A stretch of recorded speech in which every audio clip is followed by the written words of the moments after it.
السلام علیکم ناظرین، میں ہوں آپ کا میزبان حذیفہ جلالی اور آپ دیکھ رہے ہیں میرا یوٹیوب چینل۔ ناظرین، مسلمانوں کا زوال اس وقت شروع ہوا جب سے مسلمانوں میں وہ خصوصیات ختم ہو گئی، یقین ختم ہو گیا، ایمان ختم ہو گیا جو پہلے مسلمانوں میں ہوا کرتا تھا، اور قیادت سے وہ خصوصیات ختم ہو گئی جو پہلی قیادت میں خصوصیات ہوا کرتی تھی۔ پہلے بادشاہ، پہلے حکمران قدر غنیمت تھے، لیکن جوں جوں وقت بڑھتا گیا، وقت گزرتا گیا، مسلمانوں میں خامیاں بڑھتی گئیں۔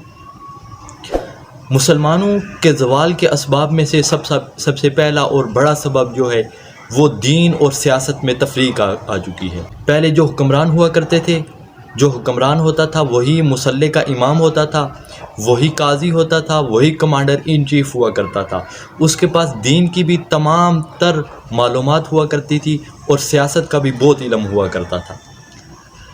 لیکن اس کی بنسبت آج اگر دیکھا جائے تو آج جس کے پاس دین کا علم ہے وہ دین کے علم سے باہر نہیں جانا چاہتا، اور جس کے پاس سیاست کا علم ہے وہ سیاست کے علم سے باہر آنا، دین کے علم کو سیکھنا اپنے لیے گستاخی سمجھتا ہے۔ جب سیاست دانوں نے دین کے علم کو حاصل کرنا چھوڑ دیا، اس کا نتیجہ یہ نکلا کہ علماء نے ان کی مخالفت کرنا شروع کر دی، سر عام سیاسی حکمرانوں کی مخالفت کرنا شروع کر دی۔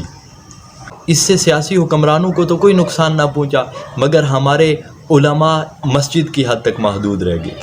ٹھیک ہے، علماء کو اپنے دینی امور سر انجام دینے چاہیے، لیکن سیاست میں بھی ہزاروں مسائل ایسے ہیں جن کو سمجھنے کے لیے دین کی ضرورت پڑتی ہے۔ اگر علماء سیاست کے رخ سے بالکل ہی کٹ جائیں گے تو پھر لوگوں کو بہت نقصان اٹھانا پڑے گا، لوگوں کو وہ مسائل سمجھانے والا کوئی نہ ہوگا۔ اس سے نہ صرف دنیا میں نقصان پہنچے گا بلکہ اخروی زندگی میں بھی ہمیں خسارہ اٹھانا پڑے گا۔ آج اگر دیکھا جائے تو لوگوں میں بہت ناچاکیاں اور نفرتیں پیدا ہوتی جا رہی ہیں۔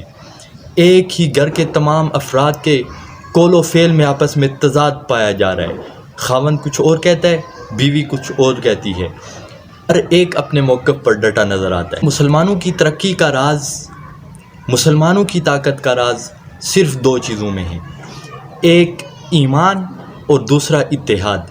آج اگر دیکھا جائے تو مسلمانوں کا ایمان بھی بہت کمزور ہوتا جا رہا ہے، اور مسلمانوں میں سے اتحاد کے بجائے نفرتیں اور ناچاکیاں پھیلتی جا رہی ہیں۔ آج ہمارے معاشرے میں بے حیائی اور فحاشی پھیلتی چلی جا رہی ہے۔ آج گناہوں کا ارتکاب سر عام ہوتا جا رہا ہے۔ اس روش کو چھوڑ کر اگر ہم اپنی پرانی تاریخ کو دہرانا چاہتے ہیں تو پھر ہمیں دین اسلام کے تمام احکامات پر عمل کرنا ہوگا، پھر ہمیں وَاعْتَصِمُوا بِحَبْلِ اللَّهِ جَمِيعًا کی اس آیت پر عمل کرنا ہوگا، اتفاق اور اتحاد کی فضا پیدا کرنی ہوگی۔